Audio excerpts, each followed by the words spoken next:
Mr. Studer had a complete education for electromechanical devices, namely tape machines, the development of tape machines. But already in the 50s, he was approached by public broadcasters, but he could not get involved in the design of mixing consoles. So already in 1954, a first prototype, the Studer 54E, was designed, followed by the first commercially available mixer, the Studer 69 mixer in 1955. The mixing console business became a very important part of Studer's business. In 1958, Willy Studer delivered this mixing console to the Swiss Broadcasting Corporation in its Bern studio. Back then, I assisted in fitting this console into their new spacious OB van, where two Studer B30 tape recorders found their place as well. Later on, I often did recordings and broadcasts in this vehicle. In wintertime, it was very cozy in there, since the vacuum tube-equipped fader cassettes brought the surface to a comfortable temperature. In summer, however, especially if the sun shone onto the black surface, one could easily get one's fingers burnt. A very successful mixing console series was introduced, and that was the 089. And the 089 had already a very interesting modular concept with many special components designed by Studer, and also it used Studer designed faders. These consoles were used by a great many broadcasting studios, theaters, concert venues around the globe, and many classical recordings were made with these desks. I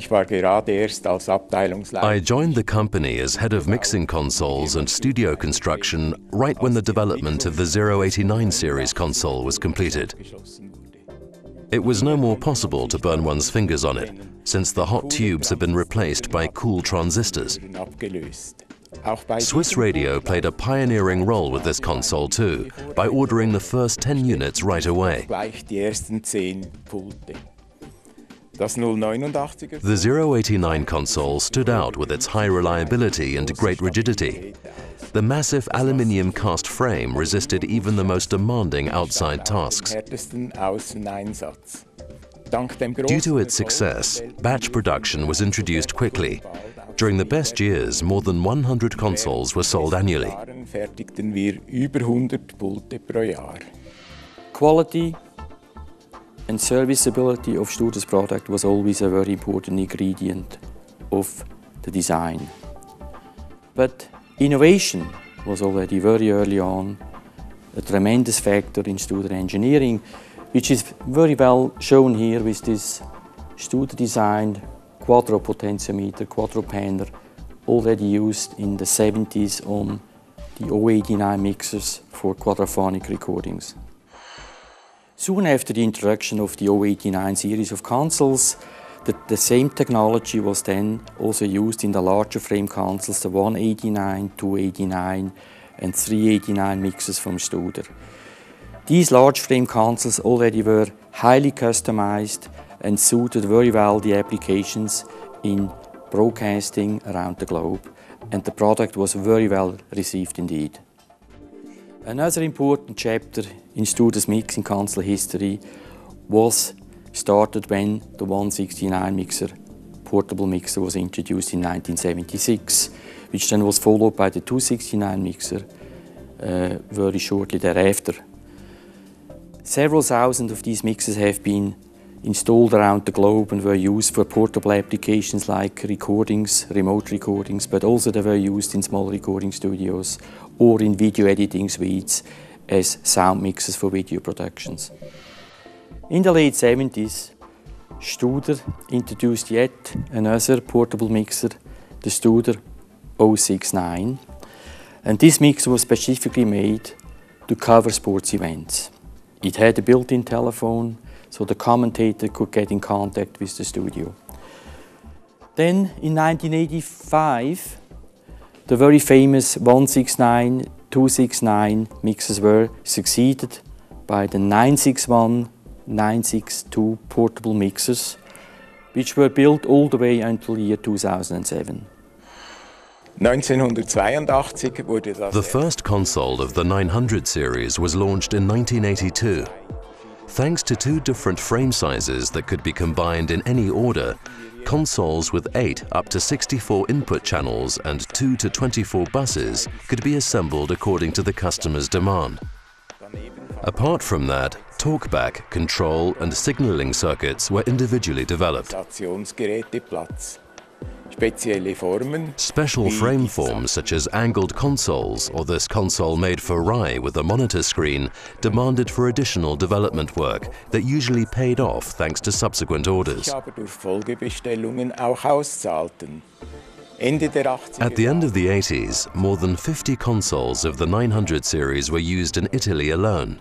One could find them not only in broadcast houses, but also in TV studios.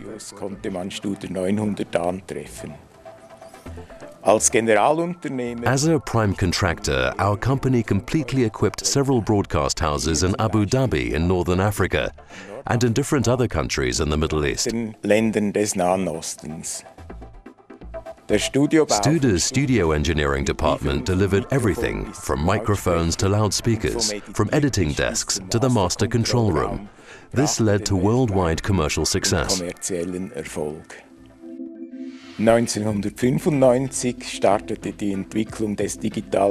Development of the first large-format digital mixing console, D950, started in 1995. The user surface of this console consists only of control elements, displays and indicators.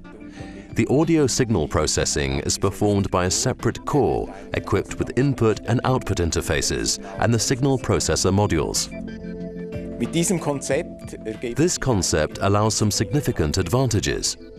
The complete console status can be saved and retrieved by just pressing a key, but also dynamic sequences like the mixdown of music recordings may be saved and corrected repeatedly until a perfect version is achieved.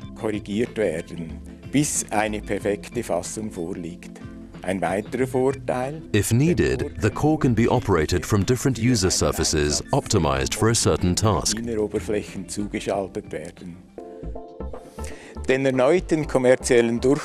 The next commercial breakthrough was accomplished in 2004 when the Vista mixer family was introduced. Console operation with the Vistonix user interface is unique. The controls are directly attached to a touch-sensitive flat screen. The graphical feedback on the screen shows the currently set value next to the corresponding control.